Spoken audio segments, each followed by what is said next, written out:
ഇന്ന് നമ്മൾ പഠിക്കാൻ പോകുന്നത് 12ന്റെ ഗുണനപ്പട്ടിക എളുപ്പത്തിൽ എങ്ങനെ പഠിക്കാം. സാധാരണ ഗുണനപ്പട്ടിക പഠിക്കാൻ ഭയങ്കര ബുദ്ധിമുട്ടുള്ള കുറേ കാലങ്ങൾ എൻ്റെ കുട്ടിക്കാലത്തൊക്കെ ഗുണനപ്പട്ടികയ്ക്ക് വേണ്ടി ഇഷ്ടംപോലെ അടി കിട്ടിയ ഒരു വ്യക്തിയായിരുന്നു.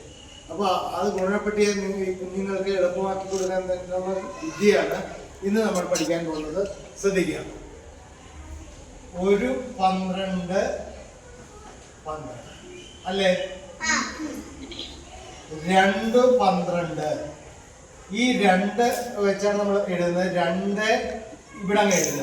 എന്നിട്ട് 2ന്റെ കൂടെ 2 കൂട്ടി എഴുതുമ്പോൾ എത്ര? അപ്പൊ എത്രയായി? 24. 3 12 എത്രയായിരിക്കും? അപ്പൊ 36. 3 നമ്മൾ എഴുതുന്നു അല്ലേ? 4ന്റെ കൂടെ 2 കൂട്ടി എഴുതുമ്പം 36.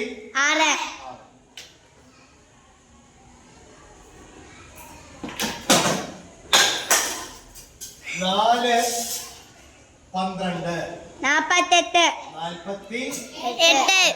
4 നമ്മൾ എഴുതുന്നു. 6ന്റെ കൂടെ 2 കൂട്ടി എഴുതുന്നു അല്ലേ? 5 12 60. അല്ലേ? എളുപ്പമല്ലേ? അപ്പൊ നമ്മൾ ഇവിടെ നിർത്തുകയാണ് ഇതിന്റെ ജോലി. അടുത്ത 6 12 72. 72. ഈ 2 വീണ്ടും നമ്മൾ ആരംഭിക്കുന്നു. 6ന്റെ കൂടെ 1 കൂട്ടി എഴുതുമ്പോ എത്ര? 72. 2.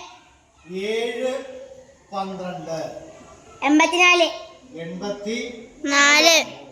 8 12 96. 96.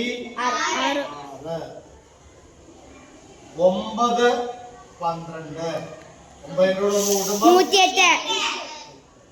10 12 120. ഒന്നുകൂടെ പറയാം. 1 12 12. അപ്പൊ ഈ 1 അങ്ങോട്ട് എഴുതാൻ. അപ്പൊ 2 2 12 2 എഴുതിയിട്ട് 4 എഴുതുമ്പോ 2നോട് 2 കൂട്ടി എഴുതുന്നതാണ് ഇവിടെ. 24. 3 12 36. 4 12 48. 4 കഴിഞ്ഞാൽ പിന്നെ നമ്മൾ 1 കൂട്ടി കൂട്ടി എഴുതാം കേട്ടോ. 5 12 60. 6 12 6ന്റെ കൂടെ 1 കൂട്ടിയിട്ട് 2 എഴുതാം. 72. 7 12 7ന്റെ കൂടെ 1 കൂട്ടിയിട്ട് 84. 4 എഴുതാം. 84. 8 12 96. 9 12 108. 10 12 120. എവിടുന്ന് നമ്മള് 1 കൂട്ടി എഴുതുന്നത്? 4 കഴിഞ്ഞാൽ പിന്നെ നമ്മള് ഓരോന്ന് കൂട്ടി 5ന്റെ കൂടെ 6 കൂട്ടി 6ന്റെ കൂടെ 7 കൂട്ടി 7ന്റെ കൂടെ 8 കൂട്ടി 8ന്റെ കൂടെ 9 കൂട്ടി 9ന്റെ കൂടെ 1 കൂട്ടിയപ്പോൾ 10 ആയി. 10ന്റെ കൂടെ 1 കൂട്ടിയപ്പോൾ എത്രയായി? 120. 120. 10 12 120. അപ്പൊ ഇവിടെ എളുപ്പമായില്ലേ? Okay. 1 12 are 12, 2 12 are 24, 3 12 are 36, 4 12 are 48, 5 12 are 60, 6 12 are 72, 7 12 are 84, 8 12 are 96, 9 12 are 108, 10 12 are 100.